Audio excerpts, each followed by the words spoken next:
Good morning, everybody. BDO 44 coming at you with another video. All right, stopping my breakfast. You know how I like to do it sometimes. Halfway through the bowl, I come up with a thought, Laker-wise, NBA-wise, that I think I can make content out of. And since this is the dog days in the NBA, very, very dog days, we do the best we can. So this is what came to mind for me.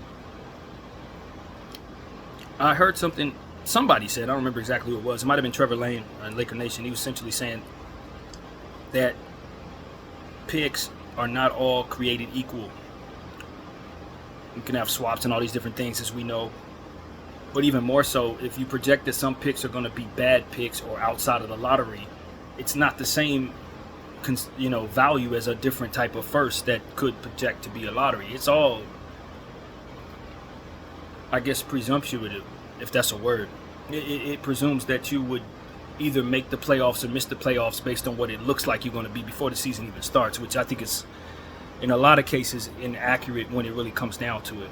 But the general idea is, the Washington Wizards aren't going to be an NBA champion, so if you can get a Washington Wizards first rounder for that will be ultimately coming out next year, for example, that's a good pick as opposed to the Boston Celtics first rounder next year. You probably don't think they're going to be a bad team at all. Or you look at a team with a young core like the Minnesota Timberwolves and maybe say their first round pick from 3 years from now probably ain't going to be that great. It's Anthony Edwards, Rob Dillingham, and those guys be playing great ball at that point. So that's the type of projections that you look at when you consider the first round. And so when it came to Walker Kessler's value specifically, maybe a first round pick for Walker Kessler would mean that you have a potentially very good first round pick as opposed to a contender's first round pick for next season. So that may explain what Danny Ainge's idea is when saying you can give me a first rounder, I'll give you Walker. And I just want to know if I should think about that when I'm considering giving up a first round pick for a player or whatever. Like, it may be easier to assess other people's picks as easy to move on from than our very own. Because when you realize that, as we say a million times, your own ineptitude would be then rewarded by being in the lottery and having a chance of being the first overall pick, versus somebody else's picks that you really don't benefit from, whether they have a good season, whether you have a good season or not. It's not going to be credited to you, your own progress, in theory. But when you talk about the lottery as well, if it's just a lottery pick in general, just like Atlanta's pick could have a chance to go 1, even though they made the play-in tournament. So when it really comes down to it, what I'm saying is I'm still a little reluctant to move on from any picks that have our name attached to it, as you guys know, because I do think that it provides certain, benefit, especially when you have a really, really rough year, or if you have a semi-rough year. You find yourself in that lottery, anything could shake up. You're in the top 3, even when you won, you're above 500%. So I want to hold on to my picks if I can. If I'm Rob Pelinka, the only picks I really want to move are somebody else's, and unfortunately we don't have anybody else's picks because we haven't been acquiring them. Which takes me to my next idea. Tradable picks shouldn't, in my mind, be more so the picks that you acquire from other teams that have other teams' names to it. Whether it's a good pick or a bad pick, the point is the ones you should be willing to move on from should be the ones that are not your own. And a lot of teams have first round picks attached to bad players, meaning they're willing to pay you for taking a bad player. I've been hearing a lot of conversation about the Zach LaVine contract. I've gotten some understanding exactly what it looks like. 3-year deal. Basically, you're paying him just shy of $50 million a year. I don't want that contract at all. I don't want Jeremy Grant's contract at all.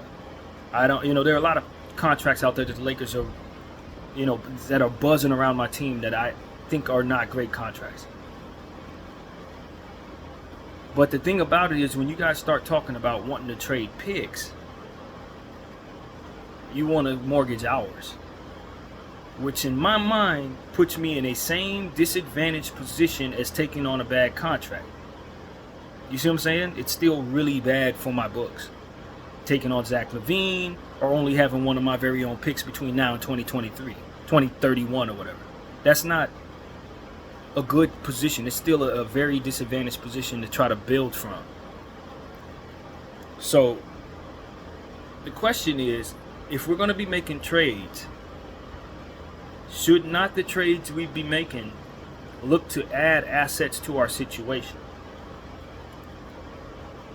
rather than subtracting assets from our situation in the form of picks and then paying out that amount of money to whoever we bring in anyway? Now, maybe you're not paying them $46 million, but if you're trading out a certain amount of salary at, say, Rui and D'Lo, that's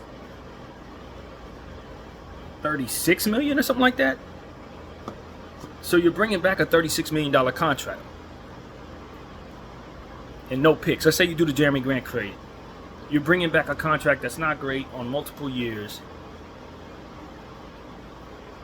And potentially, if you're doing what the Portland Trailblazers want you to do, you're moving on from your picks with your name attached to it, which in my mind is valuable to any team. Their very own picks are most valuable to them. So, for me, I'm starting to believe that these are two evils that we're looking at. Moving on from picks and taking on bad contracts. But if I'm to choose between the evil that is lesser to me, it probably is taking on a bad contract that has first rounders attached to it, rather than me sending out first rounders for a contract of maybe a more desirable piece. That's basically the thought, man. In the Lakers situation specifically. Now, if I were a team with a bunch of picks, everybody's picks, my own picks, that's not something I'm interested in doing. But for our situation, when we only have 3, and we're talking about wanting to mortgage some of them, all 3 of them, to get better, and then you talk about moving on from, LeBron James in terms of him retiring and maybe as early as next year. In my mind, I don't want only 3 picks from which to be able to rebuild with. I really don't. And the reality is, if I take on the Zach LaVine contract, Bron and AD are going to be playing with this dude for at least a year. Then it becomes a 2-year bad contract. If I can have LeBron James opt in for another year, then it becomes an expiring contract. And I will have added assets to bring it in. Now, the Bulls are offering 2 second-round picks for Zach LaVine's contract in terms of they will attach 2 second-round picks. I'm giving them the finger, and so is the rest of the league. That's not going to work, Chicago. We know that you're not very good at what you do, but you're going to have to understand that because you're not good at what you do, you're going to overpay to get rid of something that you shouldn't have. You're going to give me 2 first-round picks, unprotected, both of them. Or you can sit on that thing for the next 3 years. Because ain't nobody else going to take that crap. Unless you add about that much. So for me, it's like, no. 2 second-rounders ain't going to cut it. 2 first-rounders, unprotected. I want no restrictions on either of those picks. And then we'll take that albatross of a nonsense contract, or maybe Detroit take it. But for me, I don't see Zach LaVine as an asset at all. Now, if he happens to come here and it's his old self, boom. Nah, I've run the trade 10 times over because he really is a star-level player who can give me 30 points and hit a bunch of threes and all the good stuff that comes with Zach LaVine can be considered. But as long as that contract is as it is, attached to a player who's coming off of surgery and who's been injury-prone, who hasn't performed in the playoffs very well, didn't perform well in the play-in tournament against the Miami Heat 2 years ago, for which I remember like it was this morning.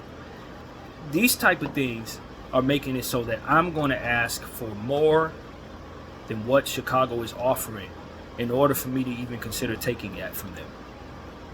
I think Rob Pelinka should aim for the moon when considering Chicago's situation. If he would ever be considering taking Zach LaVine's contract, I'm going to ask for 2 first-round picks unprotected. And once they start putting protections on them picks, I'm asking for more. Cool. You want to make, 3 protected first-round picks. If not 2 unprotected, 3 protected. And they're not going to want to do any of that. But as they canvass the league, they're going to find that nobody wants that contract. Chicago might have been willing to take it because they seem to have wanted a shooting guard, but now they're not in a position to take that anymore. The Detroit Pistons may have wanted to take that at one point, but I don't think they're now in that position now that they've given 226, I believe it was, to Cunningham. The Miami Heat were rumored to want to take that thing, but I think Miami's in their best interest to stay away from it. Steer it clear unless someone's adding picks to it. Maybe they would be a bidder for that. But I don't think that there's a better chance of the Bulls getting rid of that thing than to give it to us. It was signed with the intention of Zach LaVine, someone who wants to be a Laker, having that thing traded to the Lakers. So for me, it's like that's a poison pill that you guys conjured up, doctored up just for my franchise. I'm going to make you pay for that. I'm going to make you. For me, the way I see it is I'm a greedy guy when it comes to stuff like this. I want you to give me a first-round pick for every year on that contract. But, you know, for me, it's also just to understand that that's probably a little too rich for Chicago. So, like I said, 2 unprotected first-round picks that come from your team or anyone else's. I don't care who, you know, if you have somebody else's first-round picks, I'll take theirs too. You know what I mean? It's not incumbent that they have to be Chicago's. I don't know what Chicago's asset class is. Maybe they haven't inherited a Brooklyn first or something like that, a Clipper first. I don't know. But the point is, I want 2 unprotected first-round picks for that Zach LaVine contract. That's what I want. And I understand that in this situation, I'm going to be sending out players that I probably don't want to get rid of either. That's the problem that the Lakers are going to be dealing with. Now you're sending out expiring D'Lo, expiring Rui, maybe Gabe Vincent, who you have no problem wanting to get rid of. And probably find a third team to send those players to, because I don't think Chicago will want any of those guys. But that's neither here nor there. The point is, as I've said before, I don't want no parts of that Zach LaVine contract. Outright. For 2 second-round picks, there's no way I'm doing that either. You can add 3, 4, 5, 6 second-round picks ain't going to cut it for me. I respect the equity of many second-round picks, but I'm not interested in that. I'm interested in first. Now, you know, for Chicago's benefit, maybe they can find somebody who will trade me a first-round pick for the seconds that they want to send me. If you want to equate that value, I don't care. As long as 2 first-round picks land in my pocket, I really don't care how you get them. You can add 6 or 7 teams to try to make the value work. It's your business, Chicago. Just make sure I land 2 picks of the first-round kind. So that's what I'm sending out there, man. I just want to put that out there. The 2 seconds for Zach LaVine is laughable. Chicago needs, if they're serious about moving that thing, they're going to up that a lot. A whole lot. But for me, it's like I would rather do a Zach LaVine plus 2 first-round picks unprotected than a Jeremy Grant contract trade at this point. Because I feel like the way it's going, Portland's not going to come up off of the idea that I need to give them picks in order to take that thing, which is never going to happen if I'm in control of this. Now, sometimes it's just best to not do any trade at all. And if you consider the financial ramifications of taking on Zach LaVine for the next 3 years, maybe Genie's like, I'm out on that. Like I said, this is an evil that we're talking about. This is not something you should want at all. But if you have to choose between the lesser of 2 evils, and Rob Pelinka may think that his job is on the line if he doesn't do something right now, this is the type of thing that I'm pushing for against Chicago. I know how desperate they are to move on from Zach LaVine. I also know how inept and incompetent they've displayed themselves to be. So I'm going to dock them heavily for all of it. Heavily. Because at the end of the day, I only have 3 picks, and I know my rebuild could potentially be imminent. And if my rebuild isn't imminent, then I got this demanding superstar, LeBron James, who's going to constantly want things done. Constantly. You know what I'm saying? It just is what it is. Been dealing with him for 7 years. I know what he wants next year. I know what he wants the year after that. So whether he's going to retire or not, I still got to be able to have tradable assets to be able to make moves, win now moves. And right now, this summer, we really don't have that. And if we stand pat and don't do anything, come next summer, we're probably going to still be in a similar boat. Still have your very own picks to trade away. That's what I'm trying to get off of. I need to get somebody else's picks to trade away so I can keep my own. BDL 44. Thank y'all for watching.